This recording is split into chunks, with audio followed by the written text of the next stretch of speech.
Bienvenidos a este nuevo programa de Agua Viva. Soy Juan Carlos Parra, os saludo con el cariño de siempre, el amor de Cristo, sabiendo que cada uno de nosotros somos el pensamiento de Dios, lo que estaba en la mente de Cristo cuando Él moría en la cruz. Nos tenía presentes. Somos el fruto de su aflicción, el gozo puesto delante de Él para sufrir la cruz menospreciando la vergüenza. Y somos el pensamiento de Dios también, estamos en el enfoque, en el foco de Dios también hoy en día. Porque estos esfuerzos de la radio, la televisión, de que llegue el mensaje a través de las redes sociales, de internet, o a través de la FM, no es otra cosa sino Dios que te ama, que me ama, que quiere edificarnos y que lo conozcamos a Él. Este sería el tercer programa en Agua Viva en el que estoy hablando acerca de la Biblia como las Sagradas Escrituras. Y hoy comienzo con un punto que es muy importante. ¿Sabes? El menospreciar la Escritura equivale a menospreciar el verbo. O sea, me explico. La palabra viva y poderosa de Dios es algo más que un libro. Es una persona, Jesucristo. Jesús y la palabra son inseparables. No se puede entender lo uno sin lo otro. Por eso la palabra es viva y se le atribuyen acciones propias de una persona más que de algo inanimado. Eso lo leemos en Hebreos 4:12, dice, porque la palabra de Dios es viva y eficaz y más cortante que cualquier espada de dos filos, penetra hasta la división del alma y del espíritu. Pero luego dice, de las coyunturas y los tuétanos, y es poderosa para discernir los pensamientos y las intenciones del corazón. ¿Qué es la palabra? Dice Juan 1:1 y 2, en el principio existía el verbo, y el verbo estaba con Dios, y el verbo era Dios. Él estaba en el principio con Dios. Y sigue en el 14 de Juan, Evangelio de San Juan, capítulo 1, y el verbo se hizo carne, y habitó entre nosotros, y vimos su gloria, gloria como del unigénito del Padre, lleno de gracia y de verdad. A Jesucristo se le llama el Verbo. También se le llama el Verbo en Apocalipsis 19:13, donde dice su nombre es el Verbo de Dios. O sea, el Verbo es la palabra, la acción de Dios, la verdad de Dios. Menospreciarla a ella, menospreciar la Biblia, equivale a menospreciar a Jesús. Fíjate, en Hebreos 1 al 3 dice, Dios habiendo hablado hace mucho tiempo en muchas ocasiones y de muchas maneras a los padres por los profetas, en estos últimos días nos ha hablado por su Hijo, a quien constituyó heredero de todas las cosas, por medio de quien hizo también el universo, el verbo que hizo, que creó, sea la luz. Ahí estaba el Padre, era la voluntad creadora, el Hijo, el verbo creador, el Espíritu Santo, el poder para crear la luz y todas las cosas. Por medio de esa palabra hizo el universo. Él es el resplandor de su gloria y la expresión exacta de su naturaleza y sostiene todas las cosas por la palabra de su poder. Después de llevar a cabo la purificación de los pecados, se sentó a la diestra de la majestad en las alturas. Jesús sostiene, es la palabra que ha creado, es la palabra que sostiene. Él es el Salvador. Y su libro, que nos ha dejado ese libro de 66 libros, esa biblioteca que llamamos la Biblia, ese libro suyo, en él se revela Cristo, se revela la misión de Dios, se revela el plan de la salvación, el deseo de reconciliar al hombre consigo mismo y darle un destino eterno. La Biblia es la palabra de Dios. ¿Por qué nosotros los hijos de Dios creemos que la Biblia es la palabra de Dios?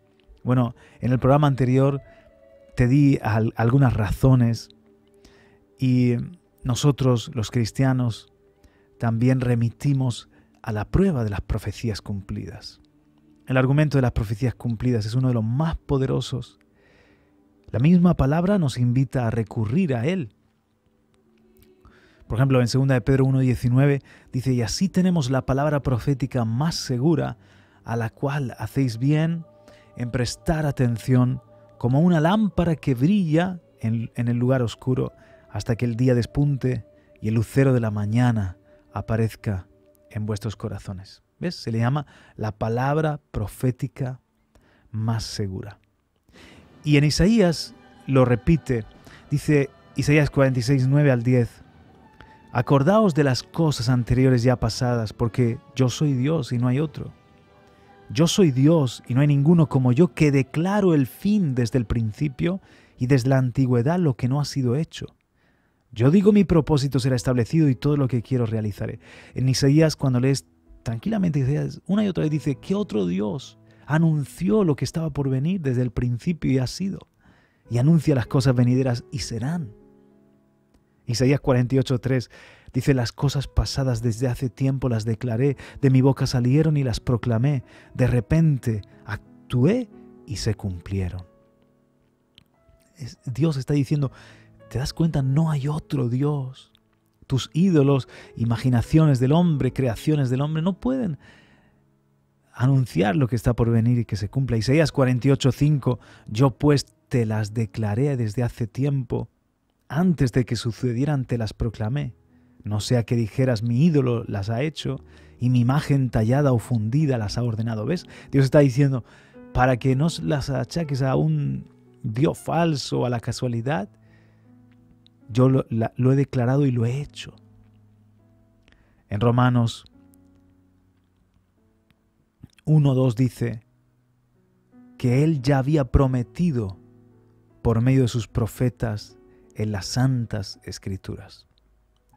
Todo lo que ahora es para nosotros la gracia, la salvación, Cristo, la iglesia, el propósito de Dios, estaba ya profetizado en el Antiguo Testamento para cumplirse en el Nuevo. Las cosas pasadas desde hace tiempo las declaré, de mi boca salieron y las proclamé, de repente actué y se cumplieron. El propósito de tales profecías cumplidas es hacernos saber que Dios existe y que tiene un plan para este mundo. O sea, al predecir personas, lugares, sucesos, siglos antes de que aparezcan, la Biblia demuestra un conocimiento del futuro que es demasiado específico para considerarlo como una fortuna, adivinación, una lotería y tocó, no. Al dar ejemplos de profecías cumplidas, las Escrituras dan un testimonio poderoso de su inspiración. Un ejemplo de esto sería la profecía del rey Ciro, que se encuentra en Isaías 44, desde el versículo 28, e Isaías 45, versículo 1, que le habla a Ciro por nombre, le llama su ungido, y dice que reedificará Jerusalén. El profeta, que escribe unos 700 años antes de Cristo, predice a Ciro por su nombre como el rey que mandó reconstruir Jerusalén y echar los cimientos del templo. En los tiempos de Isaías, la ciudad de Jerusalén estaba construida, todo el templo estaba en pie. Pero solo más de un siglo después la ciudad y el templo fueron destruidos. Cerca del 539 a.C., el rey persa Ciro decretó que se reconstruyera el templo de Jerusalén. O sea, 160 años después de la profecía. Esta profecía es verdaderamente asombrosa, pero no es la única. Hay en realidad centenares de profecías que predicen sucesos futuros y que no dejan lugar a dudas en cuanto a la existencia de Dios y la inspiración divina de la Biblia. Solo estudia y lo descubrirás. La Biblia demuestra un conocimiento del futuro demasiado específico para achacarlo a cualquier hombre. Es importante destacar en este momento que la vida de Jesús fue profetizada. Lo más importante de la vida de Jesús fue profetizado y se cumplió todo en el Hijo. Esto no solamente prueba que Jesús es el Mesías prometido de Israel, sino la veracidad de las Sagradas Escrituras. Hay más de 100 profecías muy específicas que hablaban de que iban a nacer de una virgen, dónde iban a nacer, qué iba a pasar, que lo iban a intentar matar desde pequeño, en fin, sus padecimientos, su ministerio, su muerte, su resurrección. Todo estaba profetizado y se cumplió cientos de años después de que se proclamaran estos anuncios. Las profecías cumplidas entonces muestran claramente que las Sagradas Escrituras son divinamente inspiradas y sin lugar a dudas es la única y verdadera palabra de Dios, la revelación de Dios para el hombre. Ante esto, ¿qué es lo que debemos hacer nosotros, el cristiano o cualquier ser humano, con la palabra de Dios? En primer lugar, mira, la palabra de Dios es muy importante para la salvación, porque en ella se nos revela el Señor, el Salvador. Y Dios usa la Escritura para despertar en nosotros la fe y para hacernos nacer de nuevo. Entonces, lo primero que Dios quiere hacer a través de la palabra es traer a nuestra vida salvación. Te podría citar muchos ejemplos de personas que leyeron por curiosidad o simplemente para negar la palabra, para negar a Jesús y negar las verdades de la Biblia, y que en la lectura de la palabra de Dios nació la fe. Despertaron espiritualmente y se encontraron con un Dios personal, con un Padre que tienen en los cielos, que les estaba enviando en la Biblia una carta de amor para que lo conozcan a Él y sean salvos. Pero es que luego no solamente nos muestra el camino para la salvación, nos acompaña la Biblia en el camino. ¿En qué sentido? Mira, 1 Pedro 2, 1 y 2 dice que es el alimento que nos hace crecer espiritualmente. 2 Timoteo 3, 16 y 17 dice que nos equipa, nos instruye, nos lleva a la madurez integral. Es imposible madurar y formarte como un siervo o una sierva de Dios si no lees y conoces la Escritura. Jesús dijo en Juan 17, 17, santifícalos en la verdad, tu palabra es verdad. Entonces la Biblia te ayuda a vencer el pecado, a santificarte, vivir una vida que agrade a Dios. La usa Dios para alumbrar nuestro camino. En las grandes decisiones, ahí está la palabra para guiar nuestros pasos. Como dice en el Salmo 119, 105, lámpara es a mis pies tu palabra y luz para mi camino. Pero podríamos hablar de otros verbos. La palabra de Dios nos imparte espíritu y vida, Juan 6:63. Alegra el corazón, Salmo 19:8. Trata con nosotros en profundidad, es como el bisturí que Dios opera a través de la palabra para separar lo que no le agrada y lo que le agrada, Hebreos 4, 12 al 13. Nos hace libres, Juan 8, 31 y 32. Tiene poder para sanarnos, Proverbios 4, 20 al 22. Salmo 107, verso 20 dice, Él envió su palabra y los sanó y los libró de la muerte. Sana físicamente, tiene poder para sanarnos, pero también sanar la mente y el corazón. En fin, la palabra de Dios nos hace vencer en la guerra espiritual, porque dice que es el yelmo de la salvación, la espada del Espíritu, que es la palabra de Dios. ¡Wow! Pero ¿qué debemos hacer nosotros frente a la palabra? ¿Qué nos exhorta la Biblia que debemos hacer con la palabra? Sobre todo, escudriñarla, que no solamente es leerla con respeto y para aprender de ella. Juan 5:39 dice Jesús que examinemos las Escrituras. Hechos 17, 10 y 11. Habla de los de Berea, que eran más nobles que los de Tesalónica porque escudriñaban las Escrituras. Y Josué 1:8 dice que meditemos en ella. Pero mira qué promesa. Dice, este libro de la ley no se apartará de tu boca, sino que meditarás en él día y noche, para que cuides de hacer todo lo que en él está escrito, porque entonces harás prosperar tu camino y tendrás éxito. En innumerables ocasiones yo he estado con las pilas espirituales bajas, en una especie de aturdimiento, como intoxicado por las noticias malas y los problemas de este mundo.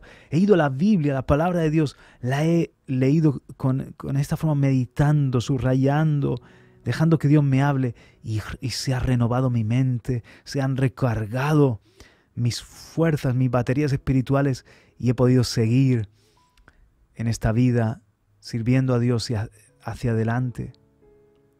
Harás prosperar tu camino y tendrás éxito. ¿Quién no quiere eso? Pues ya sabes, meditar en las Escrituras. Pero también nos dice que la recibamos con humildad. Como dice en Santiago 1:21, dice, recibid con humildad la palabra que es poderosa para salvar vuestras almas. Como un niño, como un alumno que está aprendiendo del maestro. En muchos lugares también se nos dice que creamos en ella de todo corazón. Cielo y tierra pasarán, pero su palabra no pasará. Créele a la palabra, lo que dice que eres, lo que dice que tienes, lo que dice que puedes, lo que es en la mente de Dios para ti. Porque a veces, qué malos pensamientos tenemos nosotros mismos. O escuchamos lo que nos susurra el diablo, lo que otros dicen. Créele a la palabra, lo que dice de ti. Ahí está tu destino, y tu presente, tu futuro. Y por supuesto, ¿qué tenemos que hacer? Ser hacedores. Cuando aprendemos la palabra, vivirla, ponerla por obra. A eso se le llama también permanecer en ella o guardarla. ¿Cuándo guardamos la palabra? Cuando nosotros la ponemos por obra. Ahí de verdad estamos guardando la palabra. Pero una última cosa que me parece fundamental, el hablar la palabra. El hablar la palabra para nosotros mismos, el hablar la palabra a la hora de enseñarla, de predicar el Evangelio, de transmitirla a nuestros hijos, proclamar la palabra de Dios. Todo eso es lo que el Señor nos exhorta a que hagamos con su libro. Es un libro, por lo tanto, que tiene que ser un libro de trabajo, no es un libro para tenerlo abierto ahí en casa como si fuese una pieza de museo. Es un libro que debe, como el espadachín, como el guerrero debe manejar bien su espada, nosotros debemos manejar bien su palabra, la palabra de Dios. Te animo a profundizar, a no hacer una lectura de tanto en tanto, sino diaria, y no una lectura por cumplir, lees un poquito, sino profunda. Uno de los problemas que tenemos con las aplicaciones de la Biblia, que son maravillosas, son una ayuda, pero a ver si tú me entiendes en esto que te voy a decir. Imagínate que antes de llegar a casa, mis hijos tienen el mal hábito de picotear cualquier cosita en el trabajo, en la máquina expendedora, no sé, pasan por una cafetería, llegan a la mesa sin ganas de comer. Y nosotros velamos porque ellos tengan un buen alimento, un alimento balanceado. No quiere decir que no puedas picar algo o que un día comer en un bar, pero en una familia debe haber una disciplina y una forma de alimentarnos que, como la dieta mediterránea, sea variada, tengamos en la semana de todo un poquito, ¿verdad? Eso no se puede lograr con un desorden, picando aquí, comiendo de allá. Debes tener tu propia mesa y tu propia cocina y tu, de alguna forma, orden y disciplina. Eso nos puede pasar también a nosotros con la palabra. Que leo un versículo que me ha llegado por mail, que hablo la aplicación, este es el versículo del día, que oigo un poquito aquí en la radio. Mira, todo eso puede ser complementario, pero tú debes tener tu lectura personal, ordenada y profunda, digiriendo la palabra de Dios, o sea, comiendo tranquilamente, masticándola bien. Yo les enseño a mis hijos a leer en esta forma. Primero, hacemos una lectura pausada de la Escritura, en la que subrayamos las cosas que nos gustan, nos llama la atención, nos sentimos que ahí Dios nos está hablando. Son versículos que te resaltan. Luego, imagínate un capítulo, hace una lectura tranquilito, vas leyendo y con tu subrayador subrayas aquello que te ha gustado más, has aprendido, o sientes que ahí Dios te está hablando. Luego, solamente lee lo que has subrayado. No vuelvas a leer todo el capítulo, solamente lo que has subrayado. Y tienes tu libreta al lado y vas meditando en cada versículo. Por ejemplo, imagínate, Lucas 1 es un capítulo muy largo, pero ahí hay un momento que dice de Zacarías y de Elizabeth que ellos eran justos, que eran temerosos de Dios, intachables, que andaban delante del Señor. Estoy hablando de memoria, pero más o menos eso dice de ellos. Entonces imagínate que tú estás leyendo ese capítulo 1 de Lucas, pero ese versículo, el testimonio de Zacarías y Elizabeth te llama la atención y lo subrayas. Luego vas y solo lees lo subrayado y te paras y dices con tu libretita, o en mi caso pues ahora me compré una Biblia de estas que tienen al margen para poner anotaciones. Entonces tú a lo mejor escribes lo siguiente: me gustaría ser como Elizabeth y Zacarías, gente, una persona que temo a Dios, íntegra, que ando delante del Señor.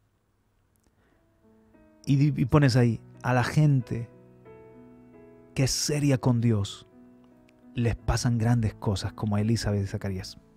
Estoy improvisando. Pues de cada versículo vas tomando esas notitas. Al final, has leído el capítulo 1 de Lucas, pero has subrayado, imagínate, el capítulo 1 de Lucas no sé si tiene 70 versos, ahora lo podría buscar, pero imagínate que hay 10, hay 20 que son especialmente los versículos que te han llamado la atención, ¿vale?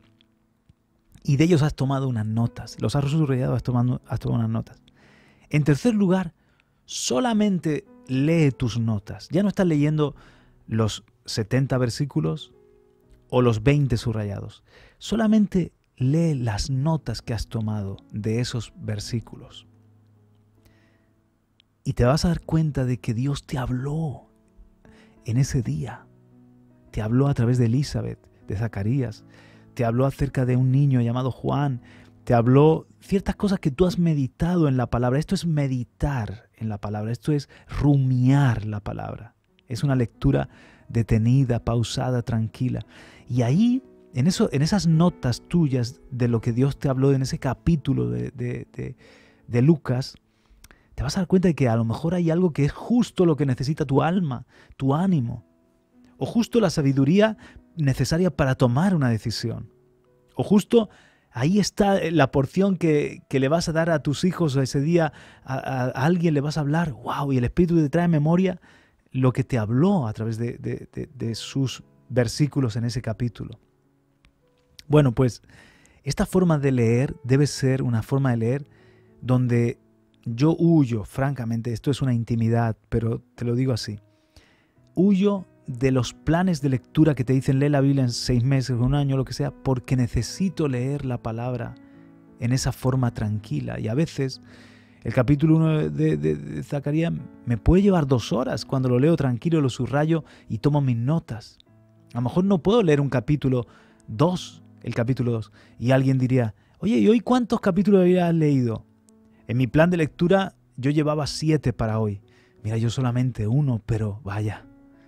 A lo mejor era un salmo de 10 versículos, pero cuánto me ha hablado el Señor en ese salmo.